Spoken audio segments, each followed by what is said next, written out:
এই তিনটি আয়াত দ্বারা আমি আপনাদেরকে বোঝাতে চাইলাম, আপনি ধনী হন বা গরিব হন, আপনি বড় লোক হন বা একেবারে গরিব মানুষ হন, আপনি সমাজের বড় নেতা হন অথবা সাধারণ একটা মজুর হন, যেই হন না কেন, আপনি আমি সবাই কিন্তু একই পথের যাত্রী। সেই পথটার নাম কবর পথ।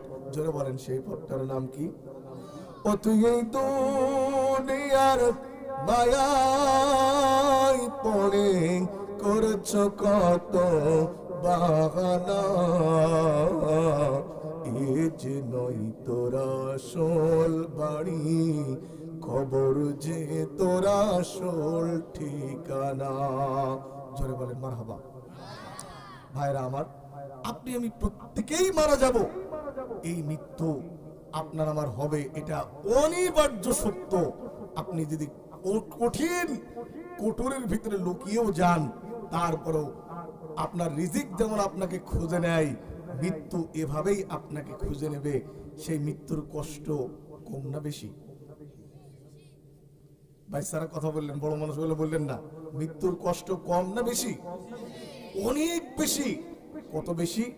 আমাদের নবী এই পৃথিবীতে আসার আগে আল্লাহ রাব্বুল আলামিন একজন নবী পৃথিবীর জমিনে পাঠালেন। ওই নবীর বাপ ছিল না, মা ছিল। ওই নবী আবার কিয়ামতের আগে আমাদের নবীর উম্মত হিসাবে আসবেন।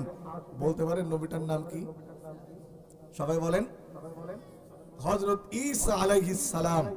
আল্লাহ রাব্বুল আলামিন ঈসা আলাইহিস সালামকে বেশ কিছু মর্যাদা দিয়েছিলেন। তিনি যদি আমার মতো জন্মন্ধর চোখের উপর হাত দিতেন, এ জন্মন্ধ ভালো হয়ে যেত। শুধু তাই নয়, তিনি যদি কুষ্ঠব্যাধিগ্রস্ত লোকের গায়ে হাত দিতেন, কুষ্ঠব্যাধি ভালো হতো। শুধু তাই নয়, তিনি যদি কোনো পুরাতন কবরের পাশে দাঁড়িয়ে বলতেন কুম বিইজনিল্লাহ, আল্লাহর হুকুমে জিন্দা হও, সঙ্গে সঙ্গে পুরাতন কবর থেকে মানুষ জিন্দা হয়ে ডাঙায় চলে আসতো। আস্তে করে বলেন সুবহানাল্লাহ। এই যে ঈসা আলাইহিস সালাম মৃত মানুষ তাজা করছেন, জন্মন্ধ ভালো করছেন, এই যে কুষ্ঠব্যাধিগ্রস্ত লোক ভালো করছেন, উনি কি ওনার নিজের ক্ষমতায় করছেন না আল্লাহর ক্ষমতায়? আচ্ছা আপনারা বলেন তো, সব ক্ষমতার মালিক কে? আর একটু জোরে সোরে আওয়াজ দিয়ে বলেন, সব ক্ষমতার মালিক কে? এখন ঈসা আলাইহিস সালাম এই মুআজিজা দেখে পুরাতন কবর থেকে মানুষ জিন্দা হচ্ছে, উনি মৃত মানুষ তাজা করছেন, উনি অন্ধ মানুষ ভালো করছেন, এইটা দেখার পর দিন দিন বাড়তে লাগলো ঈসার দলের সাপোর্ট, আর স্থানীয় নেতাদের কমে যেতে লাগলো দাপট। কথা বুঝতে পেরেছেন? দিন দিন বাড়তেছে ঈসা নবীর সাপোর্ট, আর স্থানীয় নেতাদের কমে যাচ্ছে দাপট। আচ্ছা, স্থানীয় নেতাদের যে সাপোর্ট দাপট কমে যায়, আপনারা বলেন তাদের মাথায় কি কাজ করে? আরেকটু জোরে বলেন, মাথায় কাজ করে? এই যে এখন দেখেন অনেকের মাথায় সাপোর্ট কমে যাওয়ার কারণে কাজ হচ্ছে না বলে তারা বলছে যে যাকাতের চাইতে নাকি চাঁদাবাজ উত্তম। নাউজুবিল্লাহ বলেন। কতটুকু দেউলিয়া হলে পরে একজন মুসলমান নামধারী লোক তারপরে মুসলমান দলের কাছ থেকে সমর্থন লাভ করে, আর এগুলি আবার কিরকম মুসলমান যারা নাকি অনেক রকম কথা বলে, তারা আবার এগুলাকে নমিনেশন দিয়ে সামনে নিয়ে আসে। এটা জাতির জন্য একটা কপাল পোড়া। প্রিয় ভাইরা আমার, এখন স্থানীয় নেতৃবৃন্দ চিন্তা করলো, এই ঈসা নবী যদি দাওয়াতি কাজ কাম করে, এক সময় আমরা লোকজন পাবো না, আমাদের এই রাজনীতির চেয়ার আর আমাদের হাতে থাকবে না। অতএব যে কোনো কায়দা কৌশলে ঈসা নবীর এই কলমার দাওয়াত বন্ধ করতে হবে। নাউজুবিল্লাহ বলেন। এই বন্ধ করার মিশন নিয়ে কয়েকজন টাইকো মার্কা বুদ্ধিজীবী মিলে এক জায়গায় বসে মিটিং করে বলছে, শোনো, আগামীকাল আমরা ঈসার কাছে যাব, গিয়ে বলবো, ঈসা, ওই যে একটা কবর বাপ দাদার আমল থেকে কেউ জানে না কার লাশ কার কবর, তুমি যদি ওই কবর থেকে একটা মানুষ চিন্তা করে দেখাতে পারো, আমরা সবাই তোমার আল্লাহর প্রতি ঈমান আনবো। একজন বুদ্ধিজীবী বলছে যে উনি যদি করিয়েই ফেলে, বলে আরে করলে কি করব, আমরা ওনার দেখার পরেও উনি যদি সত্যই করে ফেলে তারপর আমরা ঈমান আনবো না। নাউজুবিল্লাহ বলেন। এখন কয়েকজন বুদ্ধিজীবী মিলে ঈসা নবীর কাছে গিয়ে বলছে, ওগো আল্লাহর নবী ঈসা, তুমি সত্যি আল্লাহর নবী? বলে হ্যাঁ, আল্লাহ পাক আমাকে নবুয়ত দিয়ে পাঠিয়েছে। ওয়া জাআলানি মুবারাকান আইনা, আল্লাহ পাক আতানিয়াল কিতাবা ওয়া জাআলানি নাবিয়্যা বাদা, আল্লাহ আমাকে কিতাব দিয়েছেন এবং নবী বানিয়েছে। বলে সত্যি যদি তুমি নবী হও, ওই যে একটা কবর, কার লাশ কার কবর কেউ জানে না, এই কবর থেকে একটা মানুষ জিন্দা করে আমাদেরকে দেখাও। ঈসা নবী বললেন, ধরুন আমাদের দেশের তারিখ অনুযায়ী বলি, ঈসা নবী বললেন তোমরা আগামী শুক্রবার এসো, যেহেতু শুক্রবার দিন কাজ কাম কম থাকে, অফিস আদালত ছুটি থাকে, তোমরা ওই দিনে এসো, আমি ওই দিন তোমাদেরকে এই কবর থেকে আল্লাহর হুকুমে মানুষ চিন্তা করে দেখাবো। সুবহানাল্লাহ বলো। এখন কবর থেকে মানুষ চিন্তা হবে, কবর থেকে কি হবে? আরেকটু জোরে বলেন, কবর থেকে কি চিন্তা হবে? মানুষ চিন্তা হবে। আচ্ছা, এই খবর শুনলে আমরা পাবলিক জাতাম না? বাংলাদেশের লোকজন আজগবি কাজ কারবার বেশি করে না কম? কথা বলেন। কোন শয়তান একবার বলল কুনসির পানি খালি রোগ ভালো হচ্ছে, সে কুনসির পানি আমরা জনমের মতো খালাম। এরপরে আমাদের ঝিনেদার সেই পুলিশের পানি পড়া, কত লোক যে পানি 100 টাকা থেকে ঘুরিয়ে এনে ভাবির হাতে দিল, ওই খেয়ে ভাবির রোগ চিরদিনের জন্য গেল। এই পানি যখন চলে গেল, মাঝখানে বাজার গোপালপুরে এক কল উঠছিল, এটা আপনারা শুনেছেন কিনা? সেই কলের পানি নেওয়ার জন্য ভিড়, প্রশাসন ভেঙে দিল কলটা। এই কল আমার সুরার এক মহিলা স্বপ্ন দেখলো কল নাকি তার বাড়িয়েছে। এই পানি নেওয়ার জন্য মানুষেরা ছোটাছুটির কোনো কম নেই। আমি বলতেছিলাম বাংলাদেশের লোকজন আজগবি কাজ কারবার বেশি করে। আমরা যদি শুনতাম যে কবর থেকে মানুষ জিন্দা হচ্ছে, আমরা মোটরসাইকেল নিয়ে, চার্জার গাড়ি নিয়ে, আলম সাধু নিয়ে, তাতে পেট্রোল থাকে থাক না থাকে ঠেলতে ঠেলতে আমরা চলে যেতাম। কি বলে ঠিক কিনা? এখন সবাই ওই পুরাতন কবরের কাছে গিয়েছে কি করে ঈসা নবী মানুষ জিন্দা করে তাই দেখার জন্য। আমার ভারত ঈসা আলাইহিস সালাতুস সালাম ওই পুরাতন কবরের কাছে দাঁড়িয়ে এসে বললেন, কুম বিইজনিল্লাহ, আল্লাহর হুকুমে জিন্দা হও। কবর থেকে কোনো মানুষ উঠল না। আবার ঈসা আলাইহিস সালাম দ্বিতীয়বারের মতো বললেন, কুম বিইজনিল্লাহ, আল্লাহর হুকুমে জিন্দা হও। কবর থেকে কোনো মানুষ উঠল না। ঈসা আলাইহিস সালাম কথা বললেন দুইবার। জোরে বলেন কয়বার? এইবার যারা ঈসার বিরুদ্ধে ছিল, ঈসা নবীর বিরুদ্ধে যারা অবস্থান নিয়েছিল, তারা বলল এতদিন এই মোল্লার জাদুতে কাজ হয়েছে, আজ আর তার জাদুতে কোনো কাজ করেছে না। জোরে বলেন নাউজুবিল্লাহ। এইবার ঈসা আলাইহিস সালাতুস সালাম আবারও তৃতীয়বারের মতো বললেন, কুম বিইজনিল্লাহ, আল্লাহর হুকুমে জিন্দা হও। সঙ্গে সঙ্গে কবর থেকে একজন মানুষ জিন্দা হয়ে ডাঙায় চলে এসেছে। বলেন সুবহানাল্লাহ। বারবার যিনি কবর থেকে উঠলেন তিনি উঠে বলছেন, আসসালামু আলাইকুম চাচা, আমার আব্বার পক্ষ থেকে আপনি সালাম গ্রহণ করুন। ঈসা রুহুল্লাহ বললেন, আমি তো তোমাকেই ভালো করে চিনি না, তুমি আবার কে? তুমি কেন আমাকে চাচা বলে সম্বোধন করলে? যিনি উঠলেন তিনি বলছেন, চাচা আমি আজকের লাশ নই, আজ থেকে হাজার হাজার বছর আগে আমার পিতা আমাকে জীবিত থাকা অবস্থায় বলেছিল, বাবারে জামানার পয়গম্বর ঈসা রুহুল্লাহর হাতে তোমাকে উঠা লাগবে। আমার ভাই ঈসা যখন তোমাকে জিন্দা করবে, তখন তুমি আমার পক্ষ থেকে আমার ভাইকে একটা সালাম দিও, তারপরে তুমি একটা সালাম দিও। আল্লাহর নবী ঈসা, আমি আজকের লাশ নই, আজ থেকে হাজার হাজার বছর আগের লাশ। আমার পিতার নাম হযরত নূহ আলাইহিস সালাম, আমার নাম শাম। জোরে বলেন সুবহানাল্লাহ। একটু জিকির করেন, লা ইলাহা ইল্লাল্লাহ। জোরে লা সুবহানাল্লাহ আলহামদুলিল্লাহ, লা ইলাহা ইল্লাল্লাহ মুহাম্মাদুর রাসূলুল্লাহ। চিৎকার করে বলেন সাল্লাল্লাহু। বারবার ঈসা রুহুল্লাহ বলছেন, তোমার নাম শাম? বলে হ্যাঁ আমার নাম শাম। ঈসা রুহুল্লাহ বললেন, তুমি বলছো তুমি নূহ আলাইহিস সালামের সন্তান, কিন্তু তোমার দেখার পর আমার মনের ভিতরে তিনটা প্রশ্ন জেগেছে। জোরে বলেন কয়টা? এক নাম্বার প্রশ্ন, তোমার বাপের আমলে কোন মানুষের তো চুল পাকতো না, তোমার চুল কেন পেকে গেল? দুই নাম্বারে আমি তোমাকে প্রথমবারে ডাকলাম, তুমি উঠলে না কেন? তিন নাম্বার, তোমার মৃত্যুর সময় কিরকম কষ্ট তোমার হয়েছে? শামের কাছে তিনটা প্রশ্ন ছুড়ে দিলেন। তার আগে আপনি একটু বুঝে থাকলে বলুন, শাম কবর থেকে উঠে, কবর থেকে শাম উঠে একটা কাজ করেছেন। বলেন তো সেই কাজটার নাম কি? আরেকটু জোরে বলেন। আমরাও যখন কেউ কারোর সঙ্গে দেখা হবে, আমরাও প্রথমে কি করব? আরেকটু জোরে বলেন, কি করব? সালাম আমরা দেই। আমরা বাংলাদেশের লোক, বাংলাদেশে 5 বছর পর পর সালামের এক মহা উৎসব চলে। 5 বছর চলে যায় ও সালাম আবার আগের জায়গায় ফেরত যায়। কি বলেন, ঠিক কিনা? তবে হ্যাঁ, এই সালাম কোন কোন অঞ্চলে 5 বছরের কিছু পরেও ফিরে আসে।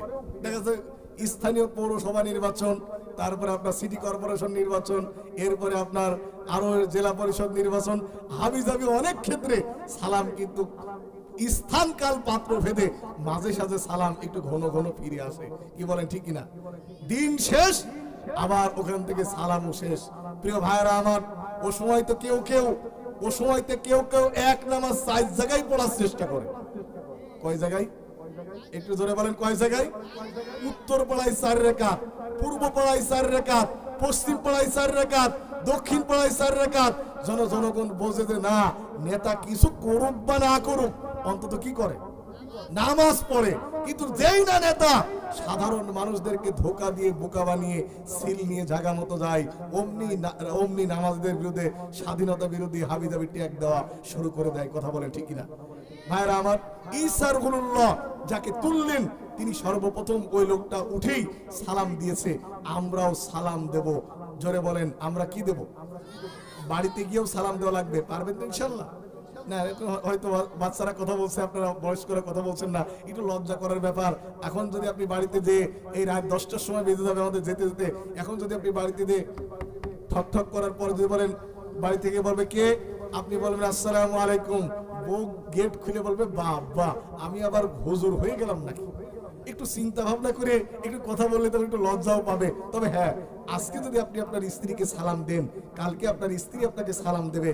আপনার স্বামী স্ত্রী যদি সালাম বিনিময় করে বাড়ির ভিতরে প্রবেশ করেন, তাহলে এই বাড়ির ভিতরে শয়তান প্রবেশ থাকতে পারে না। জোরে বলেন আল্লাহু আকবার। আজকে আমাদের সংসারের ভিতরে যদি সালামের প্রচলন থাকতো, আল্লাহর কসম করে বলি বাংলাদেশে এত অশান্তি থাকতো না। কিন্তু আমাদের সংসারের ভিতরে সালাম নেই, আছে টাটা বাই বাই, নাই নাই, খাই খাই, হাই মাই খাই। এগুলি দিয়ে আমাদের সংসারগুলি ভরা। আমরা সালামের অভ্যাস করব। আল্লাহ আমাদের কবুল করুন। জোরে বলেন আমিন। ঈসা রুহুল্লাহ শাম তাকে প্রথমে সালাম করেছিল। ঈসা রুহুল্লাহ বললেন, বাবা তোমাকে দেখার পর আমার মনের ভিতরে 3টা প্রশ্ন জেগেছে। 1 নম্বরে, তোমার বাপের আমল অর্থাৎ নূহ আলাইহিস সালামের জামানায় কোনো মানুষের চুল পাকতো না, তোমার চুল কেন পাকা? আমার ভাইরা, এই যেখানে আমাদের ভিতরে হয়তো এমন লোক থাকতে পারে, আমাদের ভিতরে এমন লোক হয়তো থাকতে পারে যার চুল দাড়ি সব পেকে গেছে। এরকম মুরব্বী 2-1টা থাকার সম্ভাবনা জোরে বলেন আছে না নাই? এই চুল পাকা শুরু হয়েছে কবে থেকে তাকে জানেন? কথা বলেন, চুল পাকা শুরু হয়েছে কবে থেকে তাকে জানেন? অথচ এই আপনারাই ওয়াজ মাহফিলে যদি কেউ টাকা চাইতে যায়, বলে এই ওয়াজ দিয়ে কি হবে, সবই তো আমাদের জানা। অথচ সর্বপ্রথম চুল পাকলো কবে তা আমাদের জানা নেই। সর্বপ্রথম যে মানুষটা চুল পেকেছে তিনি আর কেউ নন, তিনি আমাদের জাতির পিতা। একটু আস্তে করে বলেন নামটা কি? আর একটু জোরে বলেন নামটা কি?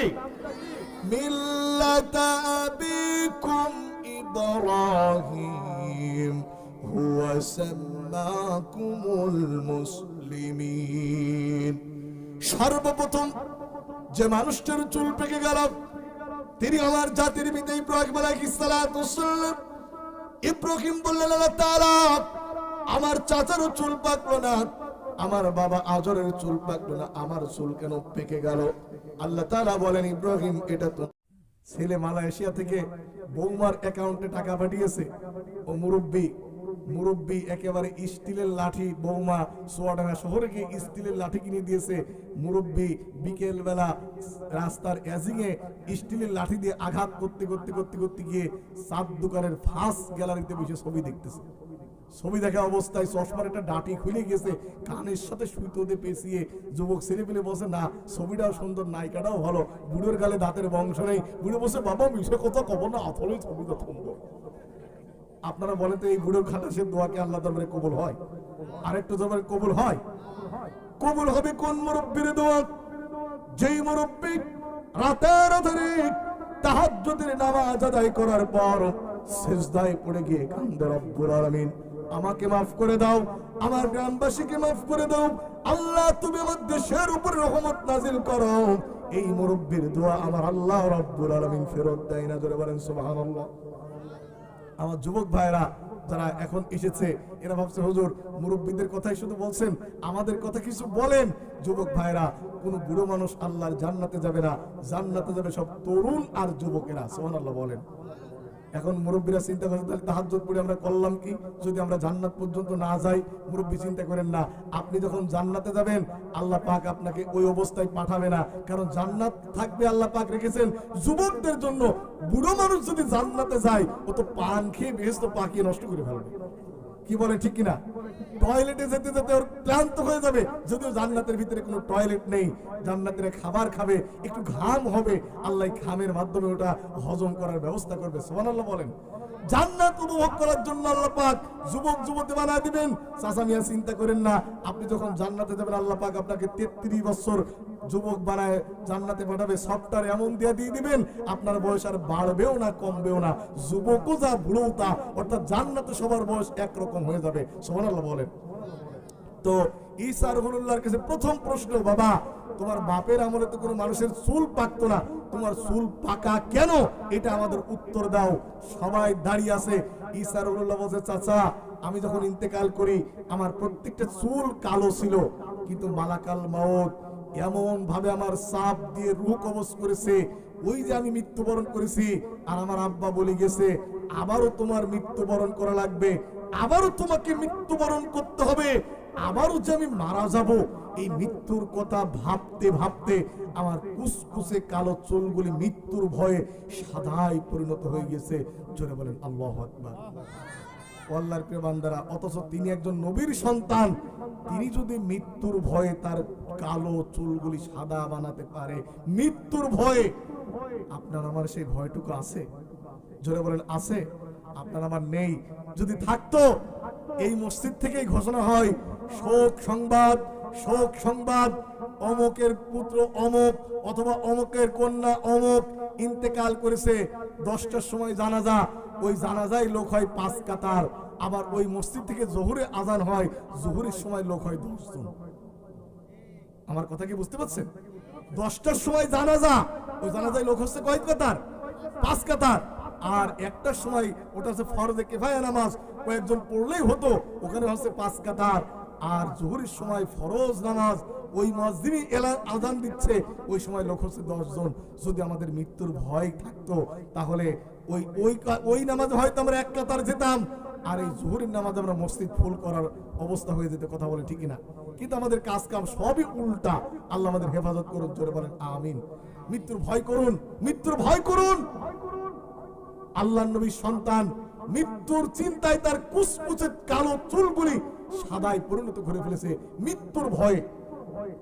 এইবার নূহ আলাইহিস সালাম, এইবার ঈসা রুহুল্লাহ বললেন, ঈসা রুহুল্লাহ বললেন, আমি তোমাকে প্রথমবার কুম বিইজনিল্লাহ বললাম, তুমি উঠলে না কেন? শাম বলতে, চাচা প্রথমবার আপনি যখন কুম বিইজনিল্লাহ বলেছিলেন আমার শরীরের ভিতরে মাংস পেশি সেট করা হলো, দ্বিতীয়বার আপনি যখন কুম বিইজনিল্লাহ বললেন আমার শরীরের ভিতরে চামড়ার প্রলেপ দিয়ে দেওয়া হলো, তৃতীয়বার আপনি যখন কুম বিইজনিল্লাহ বললেন আমাকে আল্লাহ পাক ওঠার তৌফিক দিয়ে দিলেন। জোরে বলেন সুবহানাল্লাহ। একটু জিকির করেন লা ইলাহা ইল্লাল্লাহ, জোরে লা ইলাহা সুবহানাল্লাহ আলহামদুলিল্লাহ লা ইলাহা ইল্লাল্লাহ মুহাম্মাদুর রাসূলুল্লাহ। বারাবার ঈসা রুহুল্লাহর শেষ প্রশ্ন ছিল, বাবা শাম তোমার যেহেতু একবার ইন্তেকাল হয়েছে, তোমার যেহেতু একবার ইন্তেকাল হয়েছে, তুমি আমাদেরকে বলো মৃত্যুর সময় তুমি কেমন কষ্ট পেয়েছো, জাতির উদ্দেশ্যে তুমি একটু কথাগুলি বলে দাও। শাম দু চোখের পানি ছেড়ে দিয়ে বলল, চাচা আমার যখন ইন্তেকাল হয়েছিল মালাকুল মউত এমন ভাবে আমার শরীরের উপর একটা চাপ মেরেছিল, তাম পৃথিবীর মাটিগুলি যদি আমার বুকের উপরে চাপায় দিত, আমি শাম হয়তো এত কষ্ট পেতাম না। মৃত্যুর আগে মালাকুল মউত এই পরিমাণ চাপ আমাকে দিয়েছে, হাজার হাজার বছর আমি মাটির নিচে ঘুমিয়ে আছি। মৃত্যুর সময় যে চাপ আমি অনুভব হয়েছিল, আর আমার শরীর দেখে আমি গিয়েছিল। হাজার হাজার বছর মাটির ভিতরে শুয়ে থেকে আমি এখন উপলব্ধি করছি আমার সে ঘাম আজ পর্যন্ত শরীর থেকে মুছে যায় নাই। অথচ তিনি ছিলেন একজন নবীর সন্তান। একজন নবীর সন্তানকে মালাকুল মউত যদি জান কবজের সময় কষ্ট দিতে পারে, আজকে নবীনগর এলাকার বাসী আপনার আমার মৃত্যুর জান কবজের কষ্ট বেশি না কম? একটু জোরে বলেন, বেশি না কম? এই পৃথিবীর ভিতরে সবচেয়ে শ্রেষ্ঠ মানুষ, এই পৃথিবীর ভিতরে সবচেয়ে শ্রেষ্ঠ মানুষ, যার চাইতে শ্রেষ্ঠ মানুষ আল্লাহর আকাশের নিচে জমিনের উপর একটাও আসবে না, তিনি আর কেউ নন, তিনি আপনার আমার নবী জনাবে মুহাম্মদ রাসূলুল্লাহ। চিৎকার করে বলেন সাল্লাল্লাহু। বিশ্বনবী ইন্তেকালের আগ মুহূর্তে প্রচন্ড অসুস্থ হয়ে গেল।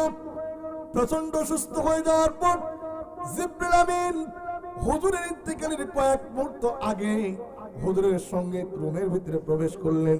জিবরিল আমিন প্রবেশ করে বলেন, আসসালামু আলাইকা ইয়া রাসূলুল্লাহ, ইন্নাল্লাহা ইয়াকরাউকাস সালাম। হুজুর, আল্লাহ আপনাকে জিজ্ঞাসা করেছেন আপনি কেমন আছেন, অথচ আল্লাহ ভালো জানে আপনি কেমন আছেন। তারপরেও আল্লাহ আপনার মুখ থেকে জিজ্ঞাসা করেছে আপনি কেমন আছেন, শুনতে চাই। বিশ্বনবী বললেন, মালাকুল মউত বিশ্বনবী বললেন, ভাই জিবরিল, আমার শরীরে প্রচন্ড ব্যথা, শরীরে প্রচন্ড জ্বর এসেছে, আমার মাথায় প্রচন্ড ব্যথা হচ্ছে। জিবরিল আমিন বললেন, ইয়া রাসূলুল্লাহ, হাবিবাল্লাহ, আজ আমি একা আসি নাই, আজকে একজন নতুন ফেরেশতা আপনার সঙ্গে দেখা করানোর জন্য এসেছি। এই ফেরেশতা পৃথিবীর কোনো মানুষের কাছে যাওয়ার জন্য তার অনুমতির দরকার হয় না, কিন্তু আজকে সে আপনার রুমের ভিতরে আসার আগে অনুমতি ভিক্ষা চাই। হুজুর বললেন, জিবরিল আমিন, ওই ফেরেশতার নাম কি? হুজুর বলেন, জিবরিল, ওই ফেরেশতার নাম কি? জিবরিল আমিন বলেন, ইয়া রাসূলুল্লাহ, হাবিবাল্লাহ, ওই ফেরেশতার নাম হলো মালাকুল মউত, আজরাইল আলাইহিস সালাম। হুজুর বলেন, তাকে অনুমতি দেওয়া গেল। মালাকুল মউত আজরাইল ভিতরে প্রবেশ করলেন হুজুরের রুমের ভিতরে, বিশ্বনবীর রুমের ভিতরে। মালাকুল মউত বললেন, ইয়া রাসূলুল্লাহ, হাবিবাল্লাহ, আদম আলাইহিস সালাম থেকে নিয়ে পর্যন্ত যত মানুষের জান আমি কবজ করেছি, কোন মানুষের জান কবজের আগে তার অনুমতির প্রার্থনার আমার দরকার হয়নি, কিন্তু আজকে আল্লাহ পাক আমাকে বলে দিয়েছেন আমি যেন আপনার জান কবজের আগ দিয়ে যেন আপনার অনুমতি না নিয়ে নিই। হুজুর বললেন, আমি যদি তোমার অনুমতি না দিই? জিবরিল আমিন বললেন, ইয়া রাসূলুল্লাহ, হাবিবাল্লাহ, আপনি যদি তাকে জান কবজের অনুমতি না দেন, আল্লাহ পাক তাকে ব্যাক চলে যেতে বলেছেন। হুজুর বললেন, তাকে অনুমতি দেব। হুজুর অনুমতি দেওয়ার আগে আয়েশা সিদ্দিকা ডেকে বলেন, আয়েশা, আমি যে তোমার কাছে কয়েক টুকরা স্বর্ণ মুদ্রা রেখেছিলাম, স্বর্ণ মুদ্রাগুলি কই? আয়েশা সিদ্দিকা বলেন, হুজুর, আমি এটা যত্ন করে রেখে দিয়েছি। আল্লাহর নবী বললেন, আয়েশা, ওই স্বর্ণ টুকরাগুলি মানুষের মাঝে বিলিয়ে দাও। আমি এই অবস্থায় আল্লাহর দরবারে যেতে চাই না যে মুহাম্মদ সাল্লাল্লাহু আলাইহি সাল্লামের ঘরে স্বর্ণ মুদ্রা রয়েছে, আমি অবস্থায় যেতে চাই না, সবগুলি আল্লাহর রাস্তায় বিলিয়ে দাও। হুজুর বললেন, জিবরিল ভাই, মালাকুল মউত, তুমি তোমার জান কবজ করো, তোমার ডিউটি পালন করো। মালাকুল মউত আস্তে করে বিশ্ব নবীর বুকের উপরে হাত রাখলেন। হুজুর আমার বললেন, মালাকুল মউত, তুমি তোমার হাতটা নামাও। মালাকুল মউত বললেন, ইয়া রাসূলুল্লাহ, হাবিবাল্লাহ, আদম আলাইহিস সালাম থেকে নিয়ে পর্যন্ত সবচাইতে হাসানের সঙ্গে জান কবজ করার চেষ্টা করছি। হুজুর বলেন, মালাকুল মউত, এই যদি হয় হাসানের সঙ্গে জান কবজের দৃশ্যরে মালাকুল মউত, না জানি আমার গুনাহগার উম্মতের জান কবজ করার সময় তুমি কতটা কষ্ট দাও। এরে মালাকুল মউত, যত কষ্ট পারো আমাকে দাও, আমার গুনাহগার উম্মতের জান কবজের সময় তুমি এত কষ্ট দিও না। এরে মালাকুল মউত, আমি এত পরিমাণ কষ্ট পাচ্ছি, আমি যদি উহুদ পাহাড়টা তুমি যদি আমার বুকের উপরে চাপাই দিতে, আমি মুহাম্মদ হয়তো উহুদের পাহাড়ের ওয়েট বহন করতে পারতাম, কিন্তু তোমার হাতের ওজন আমি বহন করতে পারছি না, যত কষ্ট পারো আমাকে দাও, আমার উম্মতের জান কবজের সময় কষ্ট দিও না। বিশ্বনবী ইন্তেকালের আগ মুহূর্তে, বিশ্বনবী ইন্তেকালের আগ মুহূর্তে মেয়ের কথা বললেন না, জামার কথা বললেন না, নাতিদের কথা বললেন না, বিশ্বনবী ইন্তেকালের আগে শেষ কথা বললেন আসসালাত আসসালাত ওয়া মা বারাকাত আইমানুকুম, নামাজ নামাজ, আমার উম্মতের নামাজ। বিশ্বনবী তিনি ইন্তেকালের সময় তিনিও কষ্ট পেয়েছেন। আল্লাহর প্রিয় বান্দারা, জান কবজের কষ্ট আপনার আমার আছে না নাই? একটু জোরে বলেন আছে না নাই? একটু জিকির করেন লা ইলাহা,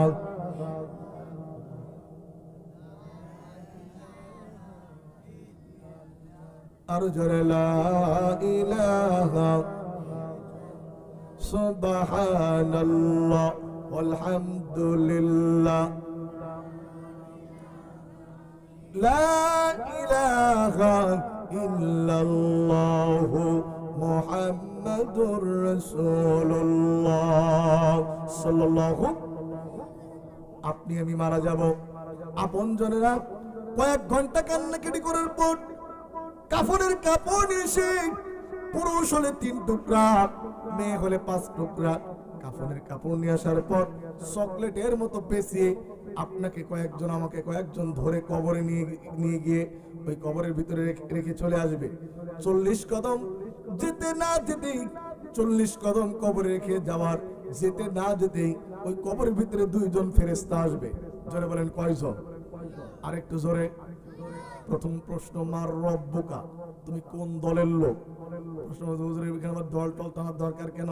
এখানে দল আছে, কারণ আপনি রবের লোক না, রবের লোক না রবের বিরোধী লোক, এটা প্রথমে প্রশ্ন। আপনি কার পক্ষে সাপোর্ট দিয়েছেন, কার পক্ষে আপনি সমর্থন দিয়েছেন, কাকে আপনি আদর্শ হিসেবে মেনে নিয়েছেন? কবরে আপনার প্রথম প্রশ্ন, মার রব্বুকা, তোমার রবকে, ওমান দীনুকা, তোমার দিন কি, ওমান নবিয়ুকা, তোমার নবীকে। যারা ইমানদার হলে বলবে মার রব্বুকা, বলবে রব্বি আল্লাহ, ওমান দীনুকা, দীনুনা ইসলাম, ওমান নবিয়ুকা মা কুনতা তাকুলু ফি হাযার রাজুল, এই ব্যক্তি সম্পর্কে তোমার ধারণা কি? ইমানদার হলে বিশ্বনবীকে চিনে ফেলে বলবে ইনি আমার তো সেই যোগ্য নেতা মুহাম্মাদুর রাসূলুল্লাহ। চিৎকার করে বলেন সাল্লাল্লাহু। কিন্তু কবরে রাখার ক্ষেত্রে আমরা বাদী আর বিপত্তি আমরা পড়ে যাই। আপনি কবরে রাখার সময় লোকজন দিয়ে বলেন হুজুর ওই দোয়াটা একটু বলেন তো। কোন দোয়া? ওই যে কবরে রাখার সময় বলতে হয় বিসমিল্লাহি ওয়া আলা মিল্লাতি রাসূলিল্লাহ, হুজুর এই দোয়াটা বলে দেন। হুজুর তখন বলে বিসমিল্লাহি ওয়া আলা মিল্লাতি রাসূলিল্লাহ। চিন্তা করেন, বিসমিল্লাহি ওয়া আলা মিল্লাতি রাসূলিল্লাহ বলে আপনি কাকে কবরে রাখলেন?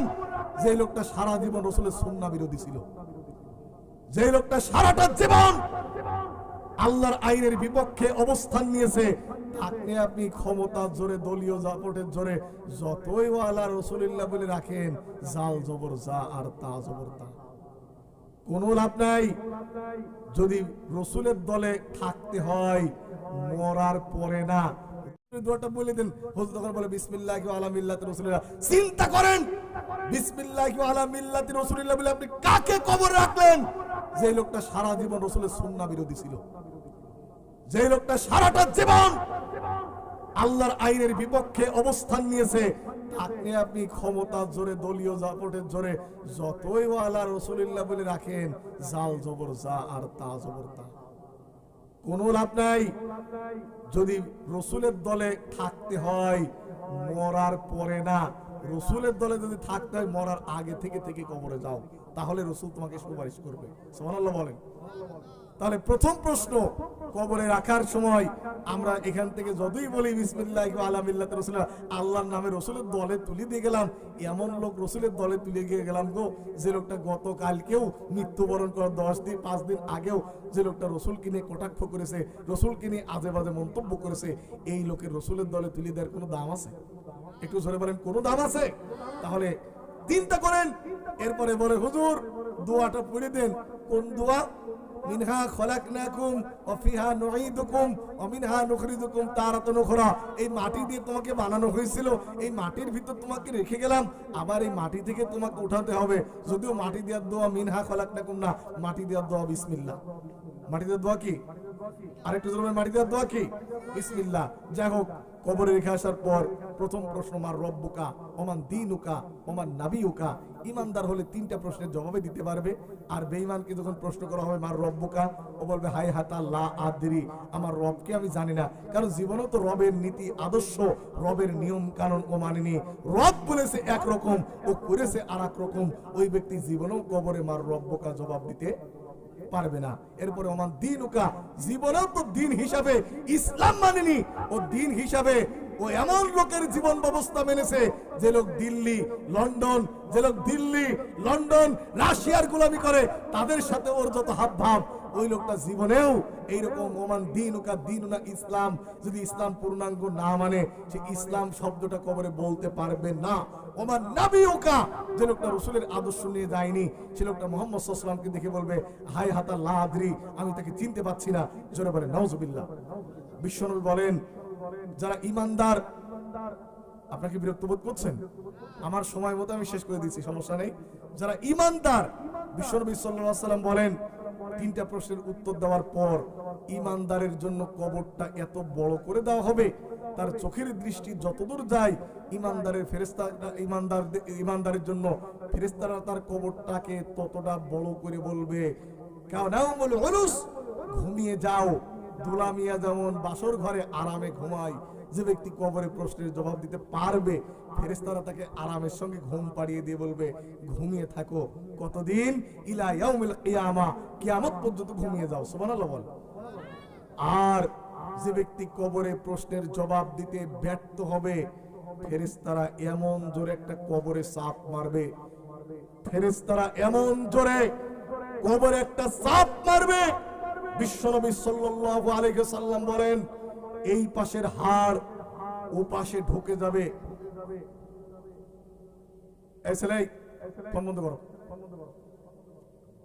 বিশ্বনবী সাল্লাল্লাহু আলাইহি ওয়াসাল্লাম বলেন বেঈমান ব্যক্তি তাকে কবরে এমন জোরে একটা চাপ মারা হবে, এমন জোরে তাকে চাপ দেওয়া হবে, এই পাঁজরের হাড় ও পাঁজরে প্রবেশ করবে, ঢুকে যাবে, ওই পাঁজরের হাড় এ পাঁজরে ঢুকে যাবে। ব্যক্তি এত এত জোরে চিৎকার করবে, তার চিৎকার মানুষ আর জিন ছাড়া সবাই শুনতে পারবে। আল্লাহু আকবার বলেন। বিশ্বনবী সাল্লাল্লাহু আলাইহি সাল্লাম বলেন কবর সম্পর্কে আমি যা জানি, খুব ভালো করে শুনুন, বিশ্বনবী বলেন কবর সম্পর্কে আমি যা জানি, যদি তোমরা তা জানতে তাহলে বেশি বেশি কাঁদতে, কম কম হাসতে। বিশ্বনবী বলেন কবরের ভিতরে যা হয় তা যদি তোমরা দেখতে পাতে, তাহলে তোমরা এই ভয়তে মানুষ আর কবরেই রাখতে না। অর্থাৎ কবরটা এত এত ভয়ঙ্কর। হযরত উসমান রাদিয়াল্লাহু তাআলা আনহু কবরের কাছে গিয়ে খুব জোরে জোরে কাঁদতেন। সাহাবীরা বলতেন হুজুর, রাসূল কারীম সাল্লাল্লাহু আলাইহি সাল্লাম যখন জান্নাত ও জাহান্নামের ওয়াজ করে তখন আপনি এত কাঁদেন না, যত কাঁদেন কবরের কাছে, সে কারণটা কি? হযরত উসমান রাদিয়াল্লাহু তাআলা আনহু বলেন ও বিশ্বনবীর সাহাবীরা শোনো, আমি আল্লাহর নবীর কণ্ঠে শুনেছি এই কবরটা হলো প্রথম স্টেশন, এই কবরটা হলো প্রথম থানা। আসামি গ্রেফতার হওয়ার পর সর্বপ্রথম তাকে থানায় নিয়ে যাওয়া হয়। থানা থেকে যদি বিচার আচার করে ছেড়ে দেওয়া হয় তাহলে লোকটা বেঁচে গেল। আজ যদি থানা থেকে কোর্টে চালান চলে যায়, ওর মামলা ছাড়া বেরোনোর কোনো পদ্ধতি নাই। বিশ্বনবী বলেন কবরটা হলো প্রথম স্টেশন, কবরটা হলো প্রথম থানা।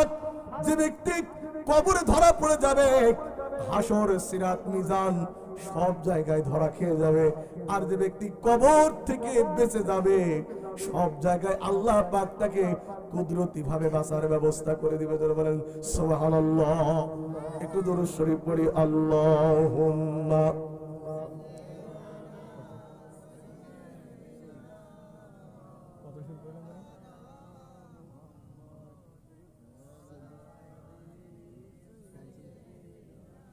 মাওলানা, জোরে পড়েন আল্লাহুম্মা সাল্লি আলা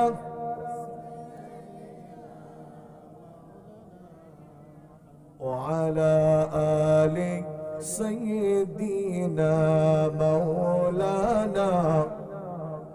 ভাইরা আমার, এই কবরে কিন্তু সবকিছু শেষ হয়ে যাবে না। সারা বছর ব্যবসা করার পর হালখাতা করার জন্য যেমন একটা সময় আসে, সারা মাস চাকরি করার পর বেতন তোলার জন্য যেমন একটা সময় আসে, সারা জীবন লেখাপড়া করার পর ফাইনাল পরীক্ষা দেওয়ার জন্য যেমন একটা সময় আসে, অনুরূপভাবে নির্ধারিত একটা হায়াত আমার আল্লাহ পাক রেখে দিয়েছেন। এই পৃথিবী সবকিছু লন্ডভন্ড হয়ে যাওয়ার পর আল্লাহ রাব্বুল আমিন মানুষগুলি যেমন শেষ করবেন, পৃথিবীটাকে আল্লাহ রাব্বুল আমিন লন্ডভন্ড করে দিবেন। জোরে বলেন আল্লাহু আকবার। আরেকটু জোরে বলেন আল্লাহু আকবার।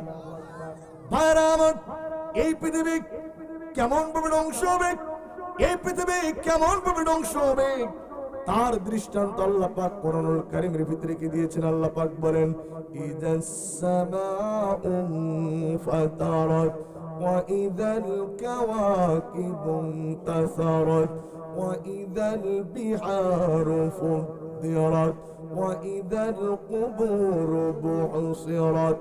যারা বলেন আল্লাহু আকবার। যখন আকাশসমূহ দীর্ণ বিদীর্ণ হয়ে যাবে, তারকাগুলি স্থিমিত করে দেওয়া হবে, সমস্ত কবর থেকে মানুষগুলি বের করে দেওয়া হবে। আল্লাহ পাক বলেন, ওই দিনটা সম্পর্কে কল্পনা করো। ইয়াসআলু আইয়ানা ইয়াউমুল কিয়ামা ফাইদা বারিকাল বাসারু ওয়া খাসাফাল কমারু ওয়া জুমিআশ শামসু ওয়াল কমার। চক্ষু যখন বিস্ফোরিত হয়ে যাবে, চাঁদ যখন তার আলো হারিয়ে ফেলবে, সূর্য যখন তার আলো হারিয়ে ফেলবে, চাঁদ আর সূর্য সবকিছু একাকার করে দেওয়া হবে। আল্লাহ পাক বলেন, ওয়া হুমিলাতিল আরদু ওয়াল জিবালু ফাদুক্কাতা দাক্কাতান ওয়াহিদা। জমিন এবং পাহাড়গুলির মধ্যে আল্লাহ রাব্বুল আমিন সংঘর্ষ বাঁধিয়ে দিবেন। পাহাড়গুলিকে জমিনের উপরে আছাড় মেরে আল্লাহ পাক চূর্ণ বিচূর্ণ করে দেবে। যারা বলেন আল্লাহু আকবার। আল্লাহ পাক বলেন, কুল্লু মান আলাইহা ফানিউ ওয়া ইয়াবকা ওয়াজহু রাব্বিকা যুল জালালি ওয়াল ইকরাম। সবকিছু লন্ডভন্ড হয়ে যাবে, সবকিছু শেষ হয়ে যাবে, একমাত্র একজন সত্তা জীবিত থাকবে। যারা বলেন সেই সত্তার নাম কি? আরেকটু আসতে বলেন, সেই সত্তার নাম কি? এভাবে বহুকাল চলে যাবে। আল্লাহ রাব্বুল আলামিন মালাকুল মউতকে ডেকে বলবে, মালাকুল মউত, সবকিছু তো শেষ হয়ে গেল, আর কতজন বাকি আছে? মালাকুল মউত বলবে, রব্বুল আলামিন সাকরাতে মৃত্যু ঘটানোর যে দায়িত্ব আপনি আমাকে দিয়েছিলেন, সবাই তো শেষ হয়ে গেছে। এখন আকাশ আর জমিনে মাত্র 12 জন ফেরেশতা জীবিত। কয়জন? আপনার আরশ বহন করে আছে 8 জন, আর আমরা প্রধান ফেরেশতা 4 জন। আল্লাহ পাক বলবে, মউত, ইয়া মালাকুল মউত, যাও আরশ বহনকারী ফেরেশতাদের রাহু একবারে কবজ করো। আমার আরশ ওরা থাকলেও দাঁড়িয়ে থাকবে, না থাকলেও দাঁড়িয়ে থাকবে। কত বড় ক্ষমতার মালিক! জোরে বলেন আল্লাহু আকবার। আরশ বহনকারী 8 জন ফেরেশতা মারা যাবে। এবার আল্লাহ পাক বলবে, কে বাকি আছে? এবার মালাকুল মউত বলবে, আল্লাহ আমরা 4 জন। বলে, যাও জিবরিল আমিনের জান কবজ করো। জিবরিল আমিনের জান কবজ হয়ে যাবে। এখন কে বাকি আছে? মিকাইল, যে বৃষ্টি বর্ষণ করে। আল্লাহ পাক বলবে, যাও তার রূহ কবজ করো। মিকাইলের জান কবজ হয়ে যাবে। এবার আল্লাহ পাক প্রশ্ন করবে, আর কে? বলে, আল্লাহ আমি আছি আর ইসরাফিল। আল্লাহ পাক বলে, যাও ইসরাফিলের জান কবজ করো। ইসরাফিলের জান কবজ হয়ে যাবে। এবার আল্লাহ পাক বলবে, এখন আর কে বাকি আছে? মালাকুল মউত বলবে, আল্লাহ আমি আর আপনি ছাড়া আর কেউ নাই। এবার আল্লাহ পাক বলবে, মউত, ইয়া মালাকুল মউত, তুমি মরে যাও। জোরে বলেন আল্লাহু আকবার। একটু ঝংকার দিয়ে একটু প্রায় শেষ পর্যায়ে একটু জোরে করে বলেন আল্লাহু আকবার। হযরতে মালাকুল মউত বলবে, রব্বুল আমিন সাকরাতে মউত, মৃত্যুর যে কত কষ্ট, আমি জান কবজ করেছি। আমি জানতাম, আমি যদি জানতাম আমার রূহ আমাকে কবজ করা লাগবে, এই দায়িত্ব থেকে আমি তোমার কাছে মাপ চেয়ে নিতাম। আল্লাহ বলবে, মউত, ইয়া মালাকুল মউত, হে মালাকুল মউত, তুমি মরে যাও। মালাকাল মাউত মরে যাবে। এখন আকাশেও কেউ নাই, জমিনেও কেউ নাই, একমাত্র সত্তা ছাড়া। জোরে বলেন সেই সত্তার নাম কি? আরেকটু জোরে বলেন সেই সত্তার নাম কি? আল্লাহ পাক দুনিয়াকে ডেকে বলবে বহুদিন পর, ইয়া দুনিয়া আইনা সাজারুকি, এই পৃথিবী কই তোমার সেই গাছপালা? ইয়া দুনিয়া আইনা আনহারুকি, কোথায় তোমার সেই নদী নালা? ইয়া দুনিয়া আইনাল মুলুক, কোথায় সেই স্বৈরাচারী রাজা বাদশাগুলি যারা নির্বাচনে 3000 ভোটকে যারা 5000 ভোটে কলমের খোসা মেরে যারা পাশ করিয়ে দিয়েছে, স্বৈরাচারগুলি কই? আল্লাহ পাক নিজেই নিজের প্রশ্নের জবাব দিবেন, লিমানিল মুলকুল ইয়াউম, আজকের রাজত্ব কেবলমাত্র আমি আল্লাহর। আজকের রাজত্ব কার? আরেকটু জোরে বলে রাজত্ব কার? কি করব আজ? আলিয়াউমা তুজজা কুল্লু নাফসিন বিমা কাসাবাত লা যুলমাল ইয়াউম ইন্নাল্লাহা সারিউল হিসাব। আল্লাহ পাক বলেন আজকে প্রত্যেক প্রাণীর কর্মফল দেব যা তারা দুনিয়ায় কামাই করেছিল। লা যুলমাল ইয়াউম, আজকের দিনে আমি কারোর উপরে জুলুম করব না। ইন্নাল্লাহা সারিউল হিসাব, আমি আল্লাহর হিসাব হবে অত্যন্ত দ্রুত। জোরে বলেন আল্লাহু আকবার। এবার আল্লাহ পাক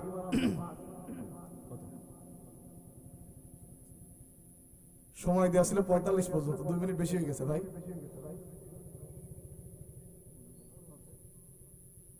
হ্যাঁ, ওই যে উনি বলছেন মনোজাত আছে। যাই হোক, আমরা এই পর্যন্তই, আমাদের আলোচনার একটা সীমাবদ্ধতা আছে। যাই হোক, যদি আবার আল্লাহ পাক কখনো আবার আনেন, সেদিন আমরা আরো কিছু কথা শুনতে পারবো ইনশাআল্লাহ।